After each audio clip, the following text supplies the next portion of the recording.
Hello my dear parents. देखिए, अगर daily आपका बच्चा काफ़ी चिड़चिड़ा फील कर रहा है या फिर उसको बहुत फ्रीक्वेंट चक्कर आ रहे हैं या फिर सर दर्द हो रहा है या फिर नेल्स ब्रेक हो रहे हैं या फिर बच्चा मिट्टी खाने की क्रेविंग कर रहा है या फिर कोई भी फिजिकल एक्टिविटी करते टाइम बहुत जल्दी थक रहा है या फिर उसके हेयर फॉल हो रहा है, यानी कि बीच में से हेयर टूट के गिर रहे हैं, तो इस केसेस में आप अपने डॉक्टर को ज़रूर दिखाइए, क्योंकि 99% केसेस में उसका हीमोग्लोबिन कम है। डॉक्टर एक CBC टेस्ट लिखेंगे, यानी कि कंप्लीट ब्लड काउंट टेस्ट लिखेंगे। वो एक ब्लड टेस्ट है। वो टेस्ट कराने के बाद आपको एग्जैक्ट पता चलेगा कि आपके बच्चे का हीमोग्लोबिन लेवल जो है वो कितना है। तो जनरली ग्रोइंग बच्चों में हीमोग्लोबिन लेवल जो है वो कम पाता है। अगर बच्चे का हीमोग्लोबिन कम है तो हमारी बॉडी पे क्या इम्पैक्ट पड़ सकता है, क्या असर पड़ सकता है, वो हम थोड़ा सा देखते हैं। देखिए, हमारी बॉडी सेल से बनी हुई है, बहुत सारे ट्रिलियंस ऑफ सेल्स हमारी बॉडी के अंदर हैं। तो हमारी बॉडी का जो ब्लड है वो पूरी बॉडी में सर्कुलेट करता है। तो सर्कुलेशन के टाइम पे क्या करता है, जो ब्लड के अंदर हीमोग्लोबिन होता है वो हमारे लंग्स से ऑक्सीजन को लेके हर सेल तक पहुंचाता है। तो सेल जब वो ऑक्सीजन लेते हैं तो वो एक्टिव रहते हैं, वो अच्छे से काम करते हैं। अगर बॉडी में हीमोग्लोबिन का लेवल कम हो जाएगा तो हीमोग्लोबिन लंग्स से जो ऑक्सीजन कैरी करके सेल्स तक पहुंचाता है वो ऑक्सीजन कम क्वांटिटी में पहुंचाएगा। जितने सेल्स को ऑक्सीजन की ज़रूरत है वो पूरी ऑक्सीजन वो पहुंचा नहीं पाएगा।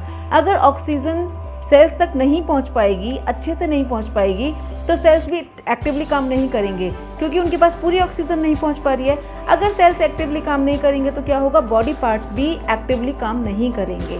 तो अल्टीमेटली क्या होगा, हमारी बॉडी पे बहुत असर पड़ेगा। तो जो भी ऑक्सीजन की कमी से बॉडी में सिम्टम्स होते हैं वो सारे सिम्टम्स हमें अपने बच्चे के अंदर दिखने लग जाएंगे, जैसे कि चक्कर आना, बहुत जल्दी से थक जाना या फिर अच्छे से भूख ना लगना। तो हीमोग्लोबिन कम होने की वजह से बॉडी पे क्या क्या इम्पैक्ट पड़ता है। नंबर 1 कि ऑक्सीजन सारे सेल्स को, बॉडी के सेल्स को अच्छे से नहीं पहुंच पाएगी। अगर ऑक्सीजन अच्छे से नहीं पहुंच पाएगी तो बॉडी के सारे पार्ट्स अच्छे से काम नहीं करेंगे, एक्टिवली काम नहीं करेंगे। नंबर 2, हमारे ब्रेन का जो डेवलपमेंट होता है वो 6 मंथ से लेकर 24 मंथ तक होता है बेबीज़ का। तो अगर उनके ब्रेन के सेल्स को अगर हीमोग्लोबिन अच्छे से ऑक्सीजन नहीं पहुंचा पाएगी तो वो ब्रेन पे भी असर डालेंगी, यानी कि ब्रेन का डेवलपमेंट भी ठीक से नहीं हो पाएगा। तो इससे बच्चों का IQ लेवल जो है वो 6 से 7 पॉइंट्स तक कम होने के चांसेस होते हैं।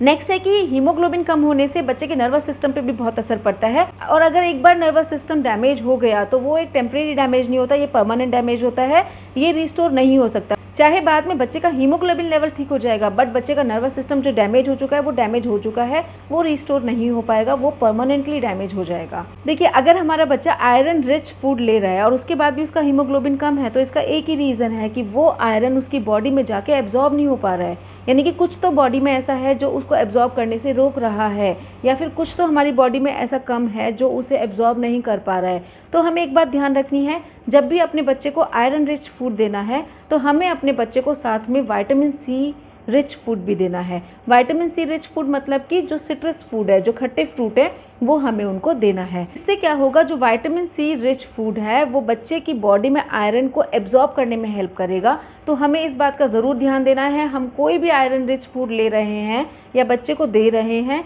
तो साथ में विटामिन C का भी बहुत ध्यान रखें। नेक्स्ट ये कि कुछ फूड ऐसे होते हैं जो बच्चे की बॉडी में आयरन को एब्जॉर्ब करने में ब्लॉक करते हैं, जैसे कि एक्सेस ऑफ कैल्शियम।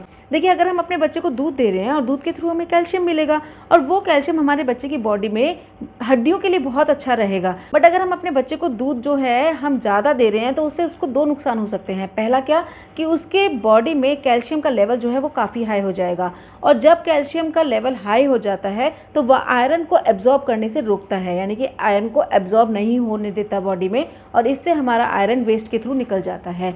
और दूसरा नुकसान क्या होगा कि बच्चा अगर दूध लेता रहेगा तो उसकी भूख जो है वो मिट जाएगी, वो और चीज़ें यानी कि सॉलिड पे नहीं जाएगा, बाकी जो चीज़ें हैं, जो न्यूट्रिएंट्स है वो नहीं ले पाएगा। तो इससे क्या होगा, बाकी न्यूट्रिएंट्स की उसके बॉडी में कमी हो जाएगी। तो बच्चे को एक्सेस में दूध नहीं देना है, बच्चे को विटामिन C रिच फूड देना है ताकि वो आयरन को एब्जॉर्ब करने में हेल्प कर सके। साथ में जब बच्चा खाना खाता है तो खाना खाते टाइम उसे कॉफ़ी, टी या फिर कोई भी कोला ड्रिंक्स या फिर सोडा, ये सारी चीज़ें उसे नहीं देनी है। या तो खाना खाने के 1 घंटे पहले वो ले या फिर खाना खाने के 1 घंटे बाद ले। अगर खाना खाने के टाइम पे वो ये सारी चीज़ें लेता है तो जो खाने में आयरन है वो एब्जॉर्ब नहीं होगा, वो वेस्ट के थ्रू बाहर निकल जाएगा और हमारे बच्चे का हीमोग्लोबिन लेवल कम हो जाएगा। हमें ट्राई करना है कि हम अपने बच्चे का जो भी खाना बना रहे हैं, घर पे बना रहे हैं, वो हम लोहे के बर्तन में बनाएं। लोहे के बर्तन को अच्छे से क्लीन करके हम उसमें खाना अपना बना सकते हैं। उससे क्या होगा कि आयरन जो है वो बच्चे की बॉडी में जाएगा, जिससे कि हीमोग्लोबिन लेवल को वो ठीक करेगा। देखिए आयरन रिच बहुत सारे फूड ऐसे होते हैं जिन पर हम पेरेंट्स का ध्यान बहुत कम जाता है, और उन्हें अगर हम अपने बच्चे को देंगे तो उससे बहुत ज़्यादा फ़ायदे होंगे।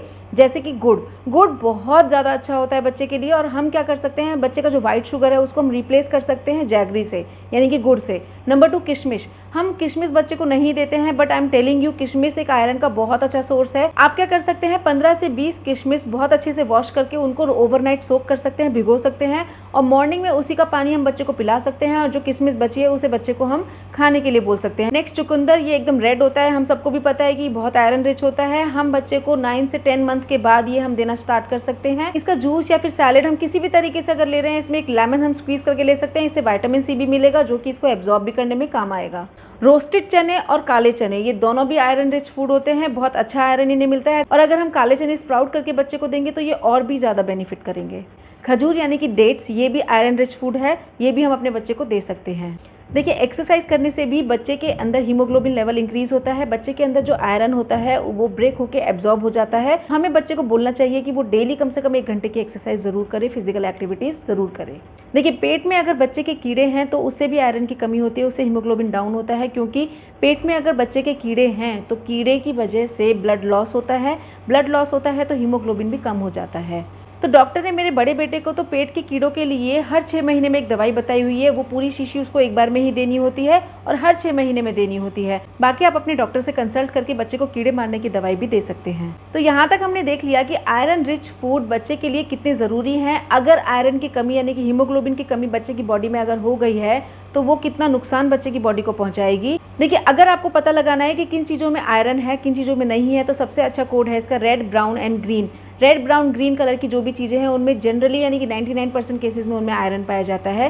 रेड का अगर हम देखते हैं तो एप्पल, अनार, चुकंदर, मीट, ये सारी चीज़ें हैं, इनमें आयरन अच्छा होता है। ब्राउन अगर हम देखते हैं, अंजीर हो गया, किशमिश हो गई, भुने चने हो गए, ब्लैक चने हो गए, ये सारी चीज़ें जो होती हैं ये ब्राउन कलर में आती हैं। ग्रीन यानी कि डार्क ग्रीन वेजिटेबल्स जितनी हैं, यानी कि जितने भी पत्ते हैं, यानी कि पालक है या फिर धनिया लीव्स हैं, कड़ी पत्ता है, जितने भी ग्रीन कलर की वेजिटेबल्स हैं, लीव वेजिटेबल्स हैं, उन सब में आयरन बहुत अच्छी क्वांटिटी में होता है। तो आप अपने बच्चे को रेड, ब्राउन, ग्रीन ये 3 कलर ध्यान रख के आयरन रिच फूड दे सकती हैं। और आयरन रिच फूड याद करने का एक और तरीका है ABC। ए से हम देख लेते हैं एप्पल, अनार, अंजीर, बहुत रिच होते हैं आयरन में।